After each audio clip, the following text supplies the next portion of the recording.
Backstreet Boy Nick Carter countersues his accusers in a cross complaint that was filed on July 26th. Before we get into that, don't forget to hit like, subscribe, or become a member. Okay, so I have this 20-page cross complaint that was filed on July 26th by Nick Carter and his team, and I want to get into all of that. It's crazy because I have some other snippets of interviews that I want to play for you guys. I did an interview with Nick's former, I guess, sister-in-law, you could call it, not officially, but Aaron Carter, his fiance or ex-fiance, Melanie Martin, he had a child with her.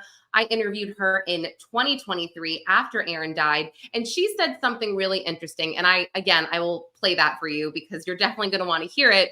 But first, let's get into each account of what happened. So that is Melissa Schuman. She is a part of, or was a part of, the girl group Dream. And if you saw the docuseries Fallen Idols, she was a part of that. And she says a lot. So what Melissa alleged happened is that Nick Carter, they were in this movie called The Hollow in Los Angeles in 2003. And she alleged that Carter invited her to hang out after filming. And she brought her roommate at the time. Her name was Rachel Green. And he brought his friend Tony Bass. And they all went back to Nick's apartment in Santa Monica. And she claims that Nick Carter put a sedative in her beverage. And after inviting her to hear new music in his office, he started to kiss her. Then he brought her to the bathroom and he did some things on her despite her protests. And Melissa claims that Tony Bass knocked on the door. So that made Nick Carter relocate to another bathroom with her. And then he forced her to do things to him. And then they went to the bedroom where she claims that he assaulted her. So in the days that followed, Melissa shared her story with Rachel Green, and Green's mom and other family members encouraged her to go to a therapist about this incident, not necessarily the police, which is interesting. So Nick Carter in this lawsuit alleged that she made these up, and this is what he said happened. And I'll just read this from the lawsuit. He said, and I'll summarize it, but he said they went to Carter's apartment in Santa Monica to drink, play video games, and socialize.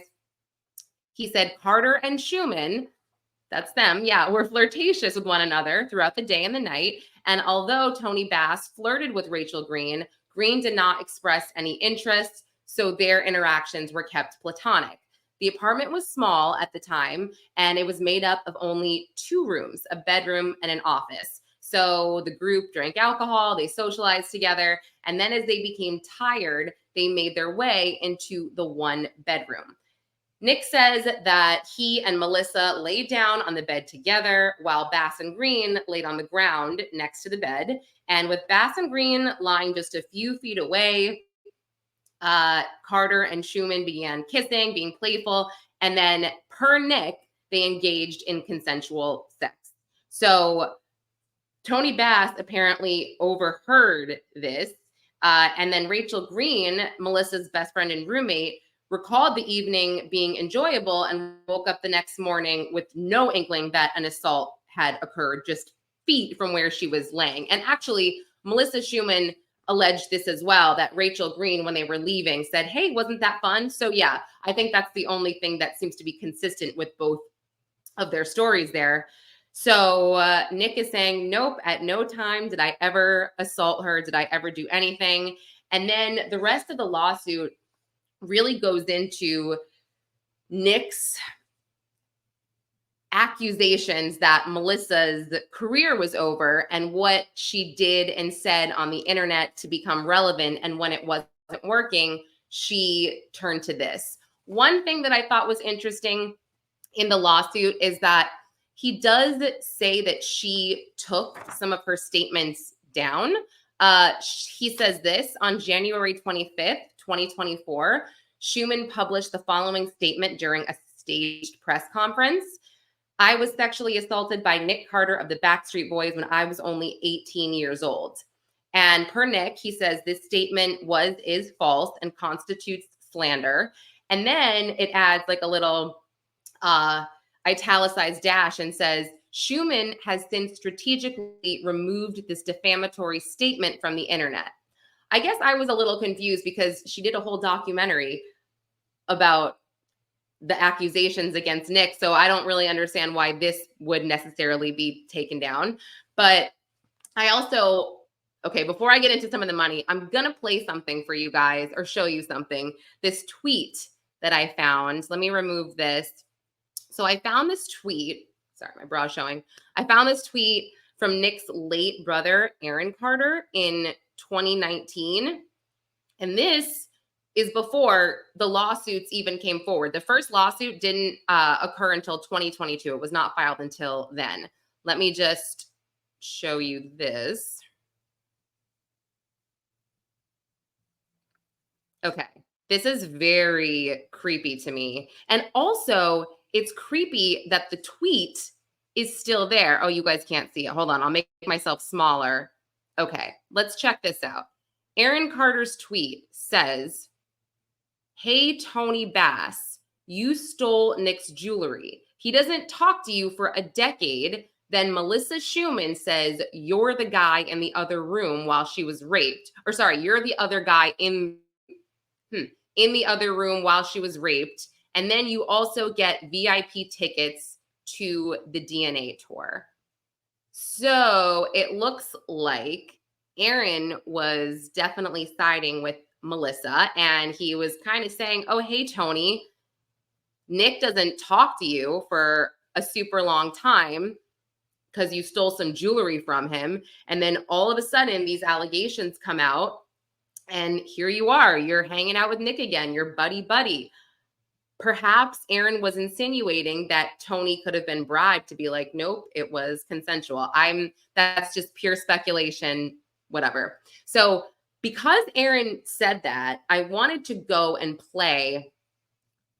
Oop, I didn't mean to add that again. I wanted to go and play something that is a little bit interesting. It could mean nothing, but again, it was part of my interview with Nick's fiance or ex-fiance from 2023 on my old podcast, Lauren Interviews. Something that Melanie Martin says about Nick, or I'm sorry, Aaron.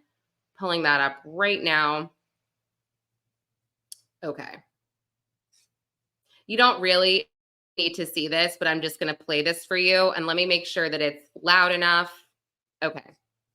Pay attention. Of course. I mean, Aaron was, it's crazy because Aaron was honestly right about every situation. And I don't know how he was, but he always was. He would tell me things and then 3 months later it would happen. Like what? And I'm just Can like, you give me an example? There's one that I can't give an example of. I'm really sorry. It's okay. I want you to feel safe. I don't want you to feel unsafe. So, yeah. I mean, yeah, if you can't. There are some things that have happened in the media that he told me he predicted, and I can't believe he was right about it. And just things like that. And yeah. Yeah. So she basically says, well, Aaron was right about everything. And I just kind of went back to that tweet and I was like, wow, that's really intense. I'll just leave it at that. But I want to go through just another part of the lawsuit, which will hopefully make sense to you why this number, this defamation number, is in the millions. So Nick Carter's claiming damages. And I want to tell you exactly what those damages are, because these are a little weird. I didn't see this, I guess, as Nick Carter's the way he supports his family. But anyway, it says Schuman's interference was intentional, malicious, and oppressive, designed to specifically damage Carter's image, reputation, and prospective economic advantages and opportunities. So here is the illustrations around this. So here are business deals in which Carter or companies in which he holds an interest was a party. And I guess what I meant was I didn't see these being his livelihood, but an endorsement deal with Me Undies worth at least $350,000. An endorsement deal with Verbo worth at least $1 million. An endorsement deal with Roblox worth a substantial amount in publicity, marketing, retail revenue, and other potential revenue streams. And then a brand partnership with The Children's Place, which is a clothing company. And that was said to be worth 125 grand. And then an endorsement deal with Tony's, a company that manufactures and sells interactive children's products worth hundreds of thousands of dollars. And then it says, after hearing Schuman's statements, the foregoing companies, including others, terminated their contracts and business relationships with Carter, costing him millions. And then additionally, he goes on to say that in the past 10 months alone, no less than 4 venues for his Who I Am solo music tour substantially reduced his compensation in the wake of halted ticket sales that came on the heels of Melissa Schuman's statements. Excuse me. One such venue completely canceled his concerts, and this also cost Carter hundreds of thousands of dollars. I mean, they didn't cancel you fully, which is a good thing, I guess. You just got substantially less money. And look, I'm not saying one thing is right or it's not right. I'm just trying to lay out the facts here. That's all I'm trying to do. So he also adds that her statements have caused his wife and young children a lot of emotional distress. I mean, probably so has all the deaths in his family recently as well. But it looks like there was a hearing yesterday, August 13th, I wrote it down. It was a special motion from Ashley Rep, who was one of his accusers, to dismiss this defamation countersuit. And so she's not named on it. Melissa Schuman is named, and it says does 1 through 10. The only people that I know that have come forward are Ashley Rep and Shannon Ruth is her name. And they were both on the Fallen Idols documentary. So yeah, Shannon Ruth, just to go through that, Shannon Ruth alleged that in 2001, Carter selected her from a line of fans for autographed and assaulted her on a tour bus. And Ashley Rep claims that Carter assaulted her multiple times in 2003 when she was 15 years old. And she claims that she contracted HPV from him. I'm trying. Oh, and let me look at one more thing that I thought was so strange. And this is just a silly side note, but I was going through Nick Carter, just a background check on him. Hold on, let me move this. Background check on Nick. And this is so strange. So he got in a bar fight in 2016 in Florida, and he ended up getting sued by this bouncer or whatever. And they settled it. Everything is fine. But if you look on the actual, the background check, and I use truthfinder.com, this is really weird what they claim these charges were called. See if you can see that right here. Let me see how that looks. Okay. So the date is January 13th, 2016. And obviously if you go up, if you go down, January 13th, 2016, you can see this. Touch or strike, misdemeanor.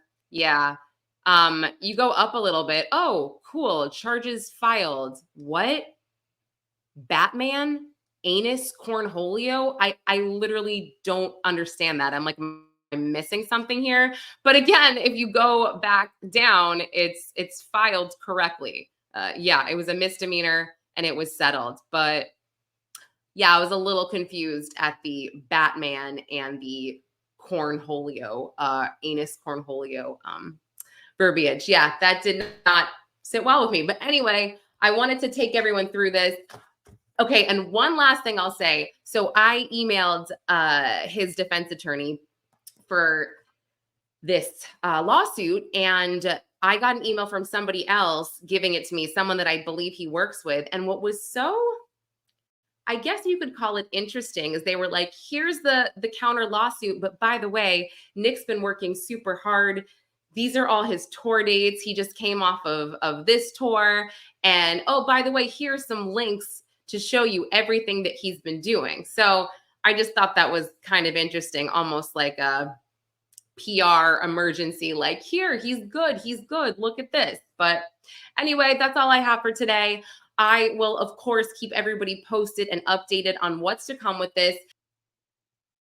There is a jury trial set for, I believe, 2025, but hopefully it won't get to that point and they'll settle. But I'll keep everybody updated. Thanks for watching Pop Crime TV. Don't forget to rate, subscribe, or become a member.